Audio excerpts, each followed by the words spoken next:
Anti-Afro Spengalis, how many of you recall the backstory in The Bad Seed, the movie? The original movie was made in 1956 or came out in 1956. There have been some remakes. I haven't seen any of the remakes. It would be hard for me to believe that anybody could do that original movie justice, but I don't hear many people talking about the backstory in The Bad Seed. This mother wanted to know, it always yanked at her, how could I have spawned such evil? Something is missing. It gnawed at her all through her life. She finally confronted her father after all these horrible things kept happening involving Rhoda, Bad Seed. So one night, she decided she was going to push and demand her father. This is Rhoda's grandfather speaking to Rhoda's mother. Rhoda's mother demanded, what in the world is going on? The grandfather didn't know all of what Rhoda had done, but he knew the daughter, Rhoda's mother, was in severe distress. So he finally told her what happened. He was a reporter. He still was a reporter, but that was his career. And there was a murderess on the loose. They identified her. She was running around killing folks. They tracked her down to a house in the woods. The reporter is trying to get the story. Remember, the reporter is Rhoda's grandfather, the father of Rhoda's mother.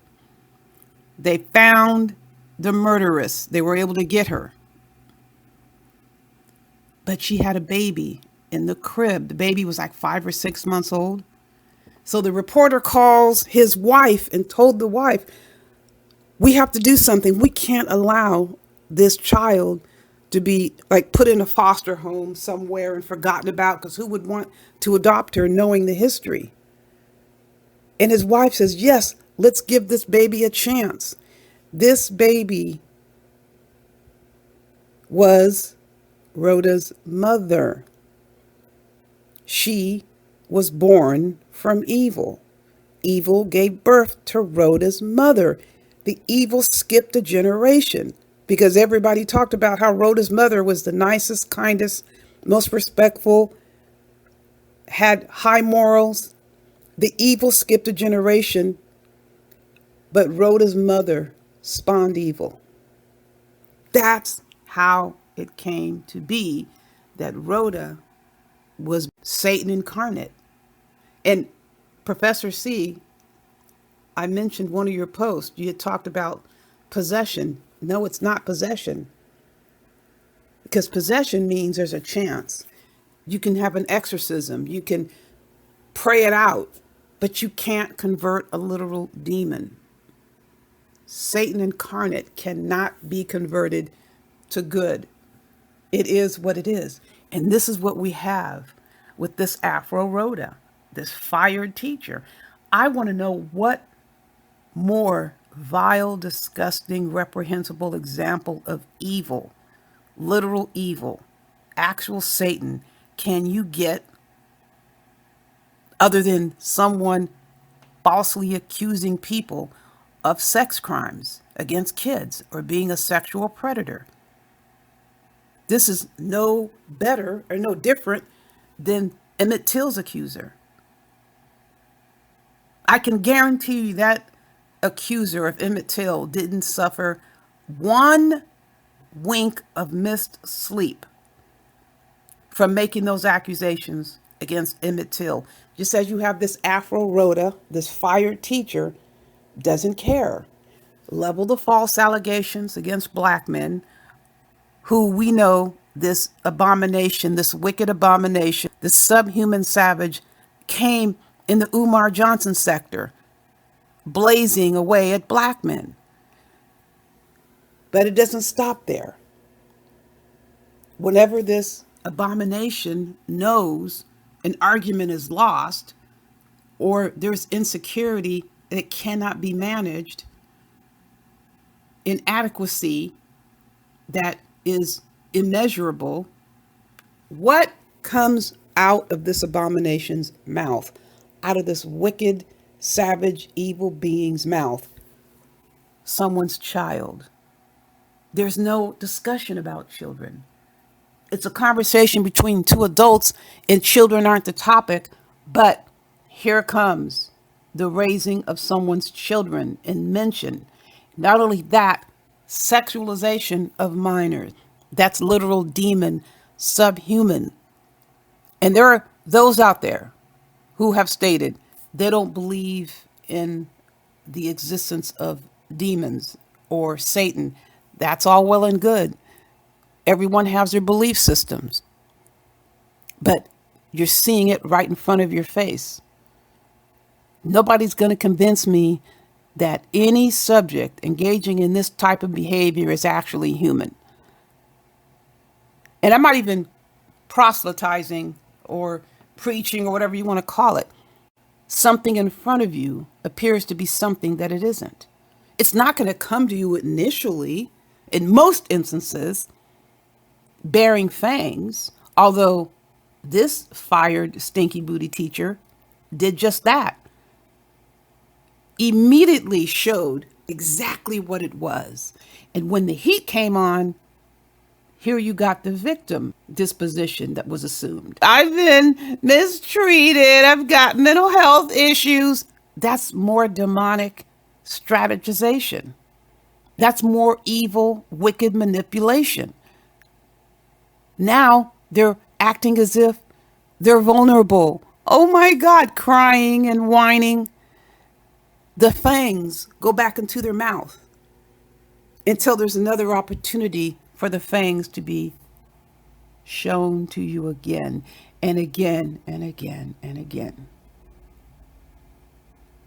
Salivating, foaming at the mouth, unable to control self, need to spew anger, wickedness, vile abuse, false allegations, and trying hardest to try to put others in a category that this abomination, this evil, wicked creature owns.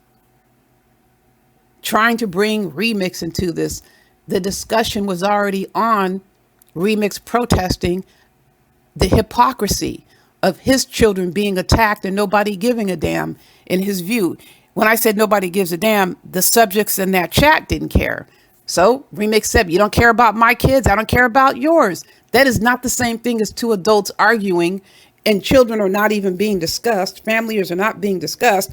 And who raises children, who raises family? Only a demon would do that. An innocent child that has nothing to do with the situation. 10-year-old children, 11-year-old children, anyone under the age of 18, yes. But these children have no idea who these evil idiots are, and their names are being brought up. The worst of the worst is spoken as if these subjects have a power to render a curse. When you encounter those who are cursed, their only goal is to see if they can get others to be in the same situation they're in, cursed. It's not reversible. This is the reason that you see it going on and on and on and on. I failed here, so I'm going to go over to this sector, and I'm going to try it over in this sector. Okay, I failed there, so I'm going to go over to this sector. And what is this abomination, this evil, wicked creature doing? Repeating the same thing over and over and over again. Let's go back to the Rhoda comparison. Very early in life, Rhoda's mother knew something was wrong. No one is going to tell me. Nobody is going to tell me that the family members of this abominable creature didn't look into those eyes in the earliest stages of life and know what was standing right there. What were they looking down on? Evil. The lies are so automatic or so knee jerk. Think about how your family views you, your positive points and your not so positive points. What is the worst thing your family could say about you in terms of a trait? I can think of a few things my family would rather I not do, but I'll tell you one damn thing that has never been a problem. Nobody in my family has ever called me a liar. I am not known as a liar. And those out there, these evil beings, know that their family members know them to be a liar. Being a liar, being called a liar, it would not be the first time they heard this here in YouTube. This fired stinky booty teacher does nothing but lie. This whole kick about fantasies, going on a medical weight loss program. If that's what you need to do, that's what you need to do. But now the medical weight loss program has generated these fantasies that have been converted into bald-faced lies. Wait, this is not the first go around. I recall this stinky booty teacher actually saying that the Al Show was lusting after this abomination, and has mentioned a lot of other dudes as wanting to get with this abomination, insisting that everybody's jealous. We can all stop taking baths on most days and be funky. So there's not much to even score with in terms of being jealous. We can all be thirsty and chase after dudes on YouTube who treat us like garbage. That's not hard to aspire to run after dudes, no matter what they say or do. You try to get in their face. What is so hard about copying something like that? If someone's sense of self-respect was non-existent, that's extremely easy to replicate.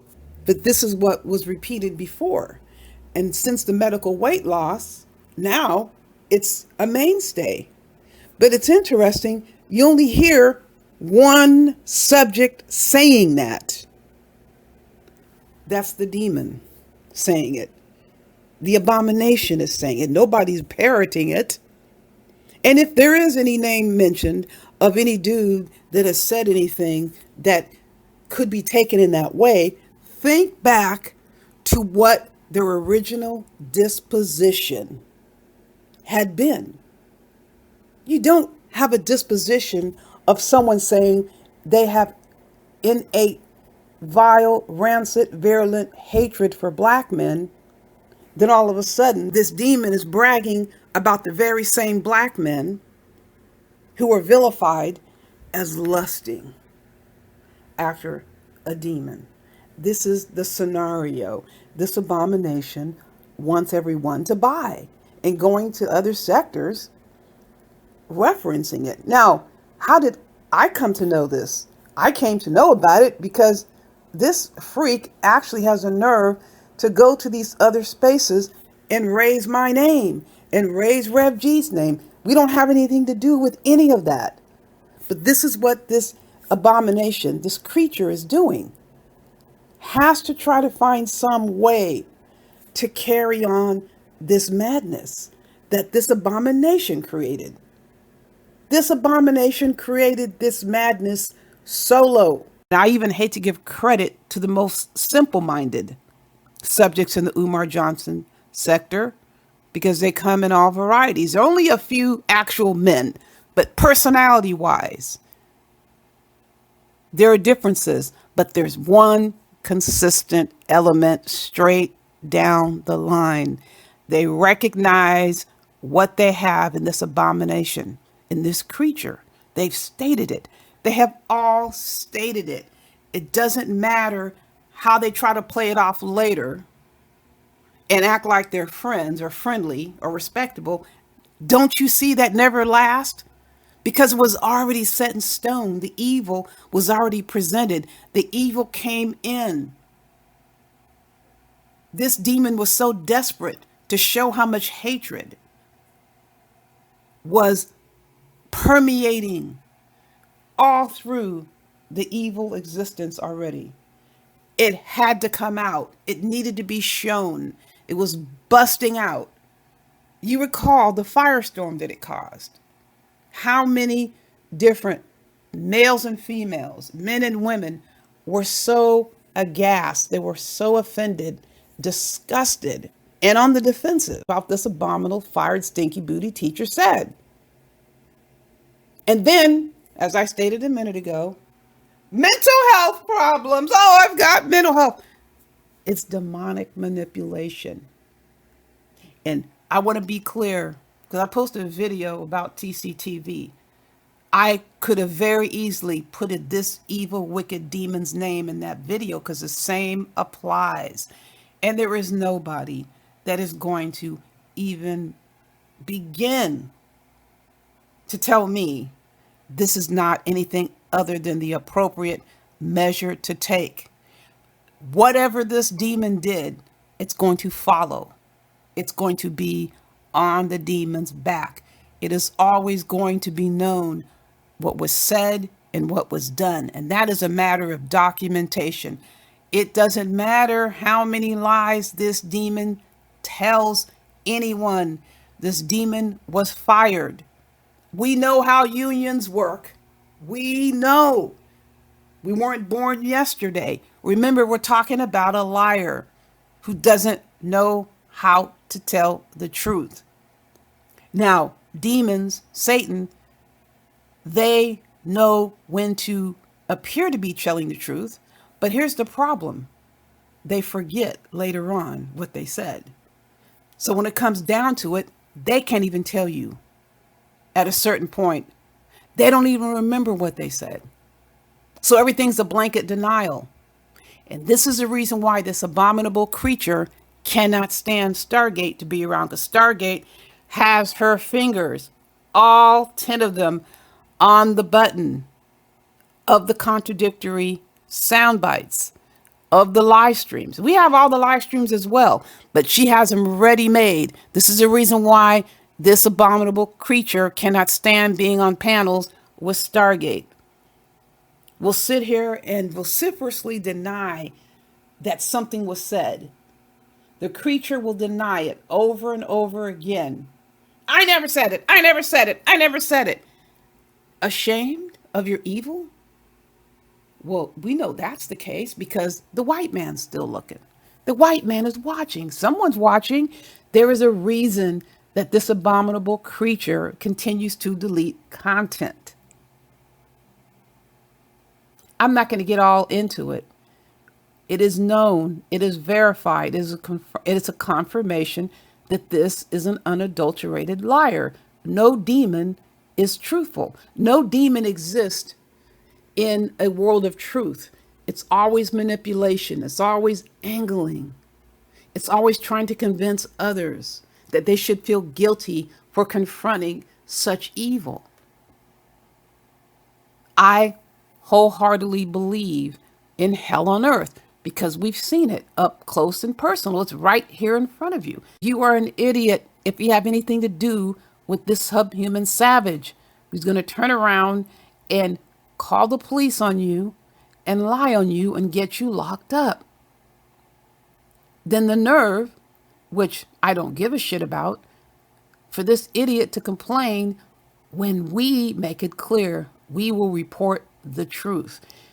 It's better for a demon to feel good about reporting lies because all they're seeking to do is to get a consequence put on someone that doesn't belong to them. This is what a demon does. Literal demon, not a possession because it's irreversible. This is the reason why this abominable creature got so angry when Rev G was talking and it was the interpretation of the demon. What are you talking about? It can't be redeemed. You can't redeem a devil. You can't redeem a demon. And who said that Rev G even said that? He didn't even say that. This is what the demon took it to mean. Guilty conscience. Talking about self. You can't reverse it. You can't excise it. An exorcism will not work. It's a devil spawn. And when you hear this abomination talk about relatives, you can hear the same evil. There's nothing positive coming out of that demon's mouth about family. Even calls the male responsible for 50% of the demon's production a dog. Giving $500 to a sex abuse cult disciple and is continuously drawn back to that sex abuse cult disciple. It's more than $500, by the way. Continuously drawn back to these males that treat this demon like the subhuman that the demon is. And the demon is trying to get respect, demanding respect, to try to uphold some false image that the demon needs to carry until the fangs come out again. So when that doesn't happen, you'll see the fangs are going to again bare. You will see very clearly up close and personal the foaming at the mouth, the bug eyes, the dilated pupils, the frenzy mode. Well, the frenzy mode doesn't really change. Out of control and trying to even a score by leveling false allegations against others. One thing for sure, this demon knows there always needs to be looking behind the shoulder. It's going to follow the demon. The dirty deeds the demon did aren't going to go away. No amount of lies that the demon tells is going to reverse the truth. I just want to make sure that you know that evil can skip generations. And that movie, although it's fiction, still applies. It's relevant. There is such a strong element of truth that you can tie right into so many of this wicked behavior that you've observed, bringing in children, bringing in family members that have nothing to do with any situation, and they weren't involved in the conversation, even by age. And they're not a part of it. But the wickedness, it's autopilot to first mention and bring up other people's children and their relatives, because the most desperate of all will be the demon without any power. A demon without power will constantly go on the rampage to see where, how, when, possibly they can make it appear that they have power or influence. It never works out. It always crashes and burns. And then the frenzy cycle starts all over again. That's what we're dealing with now. It's never going to change. It is what it is, folks. And it was set in stone. The die was cast long before the subject came to YouTube, long before this wicked, evil creature, abominable, disgusting, vile specimen made itself known. It was already a done deal. It was already there. It wasn't created here. It was created elsewhere. It was spawned, just like in the bad seed. Listen, folks, you know I got more coming your way. In the meantime, you know the drill. Buyer beware.